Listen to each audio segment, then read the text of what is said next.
it's Alex and welcome to Hey Little Thrifter. Today I'm doing a tag video and it is the Horror Life tag. This was created by the lovely Marie McWilliams and she tagged me as well, so thank you Marie for tagging me. This is a really fun tag, I'm really excited to do it. So question one is, what was the first horror movie you remember seeing? And definitely one early one that I have a distinct memory of is The Monster Squad. And I must have seen this around age 7 or 8, and it's funny because my parents were fairly strict on what films me and my sister could watch, and so typically this wasn't something we would have been able to see at that age. It was a 15 certificate because I remember we rented the video, and yeah, a 15 was definitely not something we would normally have been allowed to watch, but I think because it had kids on the cover, maybe my mum didn't realise and thought it was just like, you know, meant for kids. Anyway, either way, I definitely remember watching it at a fairly young age and absolutely loving it. And it's one of those films that I could enjoy it as a kid because it was pretty fun and there were monsters and this group of kids who are trying to save their town from the monsters. But then watching it throughout the years as I've gotten older and watching it as an adult, you can definitely get more out of it because there is quite a bit of adult content in there. There's a lot of elements to the story and the dialogue that definitely went over my head as a kid. It is really fun, but it also has a lot of heart. It always makes me cry, and but yeah, it really is just a ton of fun. Question 2 is, what was the first horror book that you remember reading?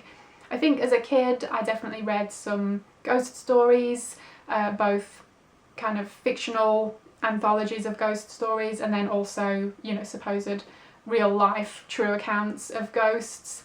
And of course the point horror books were a big part of my childhood as well.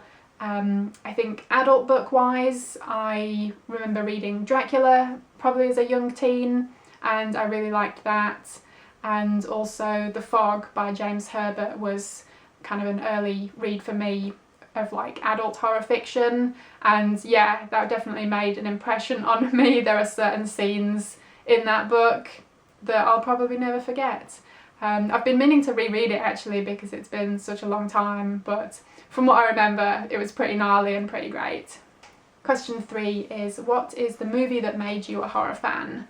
It's a really difficult question. The two films that really jump to mind for this question are A Nightmare on Elm Street and Halloween. Halloween I have two distinct memories of. One was watching it with a bunch of girlfriends at a sleepover, so we were all having fun with it and, you know, quoting stuff like totally and just really having a good time with it, but then also getting scared when the scary stuff was happening. So I remember that was really fun. And then the other time I remember seeing it was maybe sometime after that, and it was on TV late one night and I decided I was going to stay up and watch it. Not only that, but I decided I would make a pot of coffee for myself. I was like a teenager at this point. I didn't drink coffee at that point, but I was trying to be cool, and also, you know, no one else was around. It wasn't like I was trying to impress anyone but myself, but I thought making a pot of coffee was a cool idea because A, cool factor, and B, it would help me stay awake to watch this late night movie. But yeah, I remember, you know, switching the lights off, watching Halloween on the tiny TV in my bedroom, and yeah, even the opening credits with the jack-o'-lantern and the music was, yeah, I just remember it so well. And then also with A Nightmare on Elm Street I have a couple of really vivid memories of watching that too. The first one, I'm not exactly sure how old I was, but definitely younger than 11 because it was round my best friend at primary school's house, and at age 11 we ended up going to different schools and we kind of drifted apart unfortunately. But yeah, anyway, my best friend at primary school, obviously I would go around her house fairly frequently, and she had a couple of older sisters and also their parents were a bit more lenient on what movies they were allowed to watch than my parents were, so there was always, yeah, something going on that I would catch snippets of. One of those films was A Nightmare on Elm Street. I might have only seen like the opening sequence of it, but that was enough to scare me, but grab my curiosity. And I think it was probably some years later before I actually saw the whole film, but it was one that I must have taped off TV sometime and watched, you know, during my teenage years. But yeah, I thought it was brilliant and scary, and it also had a big impact on me. And I distinctly remember, I think I'd watched it, and then maybe it was even the following day, I just really wanted to watch it again. And I had an exam that day at school, but the exam wasn't until the afternoon, and obviously I should have been revising for the exam in the morning, but I decided to not do that and instead watch A Nightmare on Elm Street. And yeah, I think I made the right decision. I think those are two films that really stick out in my memory of when I was kind of younger and as a teenager, that I really enjoyed, and yeah, definitely had a big impact on me and helped make me into the horror fan I am. Question 4 is, what is the book that made you a horror fan? I think the point horror books are definitely a big part of that. Like I said, when I was younger, I caught snippets of horror films at my friend's house, but I wasn't allowed to watch them, so other than what I saw occasionally at her place, you know, it wasn't something I was allowed to watch. But the fascination was already there, like I was already hooked and I wanted to be able to watch these films, but I had to just live vicariously through the covers of the VHS tapes in, you know, the rental shop, and just trying to absorb those and get my excitement from them.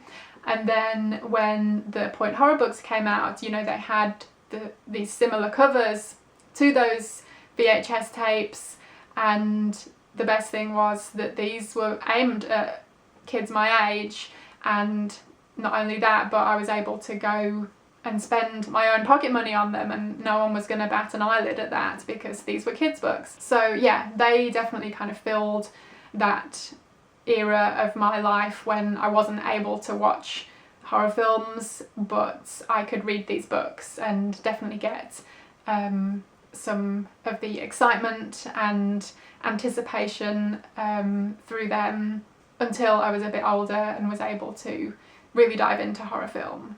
But the other book that really helped mould me into a horror fan when I was younger is Clive Barker's A to Z of Horror. This was a TV series in, I think it was like 96, 97, which I remember watching and absolutely loving. Basically, yeah, he goes through an A to Z of all horror related stuff. It's a real mixture of things. It's got, you know, books, movies, theatre, art, a bit of everything really. And of course being presented by the wonderful Clive Barker, which was really cool.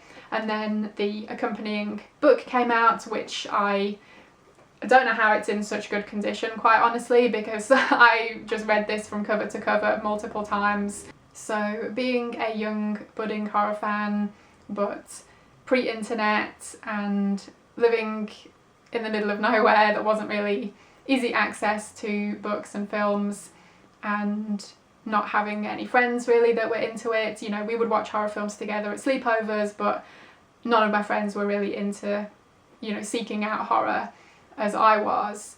And yeah, this came at just the right time for me because it opened up my eyes to other things that were out there that I would probably not have come across otherwise.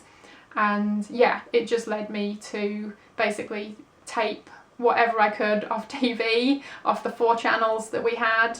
You know, I would probably set the VCR for Friday night at 2:30 in the morning or whatever to tape whatever horror film they were showing on BBC Two, and yeah, the next day I would get to watch it. But yeah, at that age I was just trying to get my hands on whatever I could get my hands on horror related and just consume it all.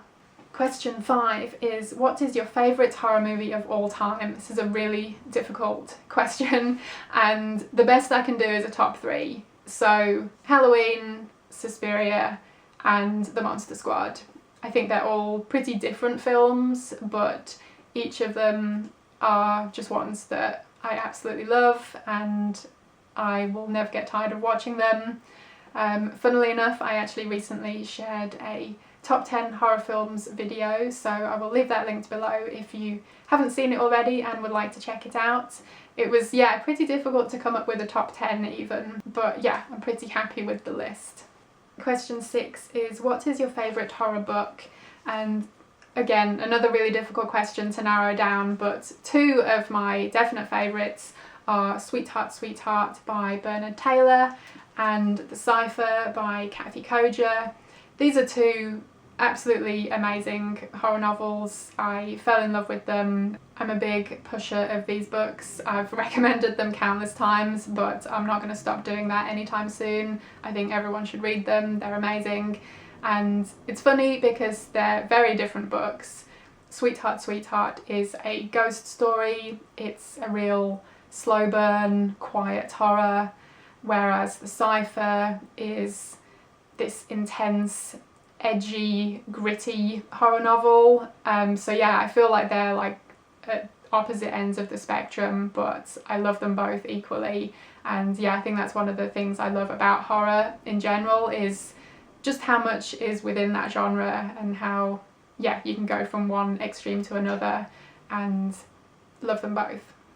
Question 7 is, what's your favourite horror trope? I'm not sure I have a favourite. I love a lot of things within horror. Definitely one thing I enjoy is occult, so folk horror, witchcraft, satanic rituals, all of that good stuff. That's always a good time. I'm a sucker for a good slasher, a good giallo. I also quite like the trope of someone or a family like moving to a new house or a new town and there's something creepy going on. You know, it's definitely been done to death, but it can still be done well. And the last question, question 8, is, why do you love horror? It's hard to pinpoint what it is I love about it. I think it's, you know, like, why is your favourite colour your favourite colour? Sometimes you just can't really say why, it just is. And I think that's the way it is with horror. It just is one of my favourite things. It is something I love. I think as a young age, yeah, that mixture of the fear and the fascination combination was strong. Possibly the fact that it was a bit of a forbidden fruit as well, because I wasn't really allowed to watch horror films at a young age. That probably played into it too, because, you know, as we all know, it's always the cool stuff that you're not supposed to be doing that's the best stuff. I think I've just always been attracted to darker subject matter, even outside of horror specifically. Just, yeah, darker themes interest me and I find them very fascinating. I think there's so much to gain from the genre, whether reading it or watching it. You know, you can get fun, crazy ride, or you can get something that's really atmospheric and creepy, or you can get something that's downright brutal and bloody. You can get something that's super emotional and heartbreaking. Yeah, there's just so much within there. So yeah, I think one of the reasons I love it is because there's so much within the genre and so much to get from it. So that was the Horror Life tag. Thank you again to Marie for tagging me, and I'm not going to tag anyone in particular because I know this is already doing the rounds, so by the time this goes up you might have already done it, but if you haven't and you would like to, then absolutely, you are tagged. I would love to see your video too. Thank you ever so much for watching. I hope you enjoyed it, and hopefully I will see you again in my next video. Bye!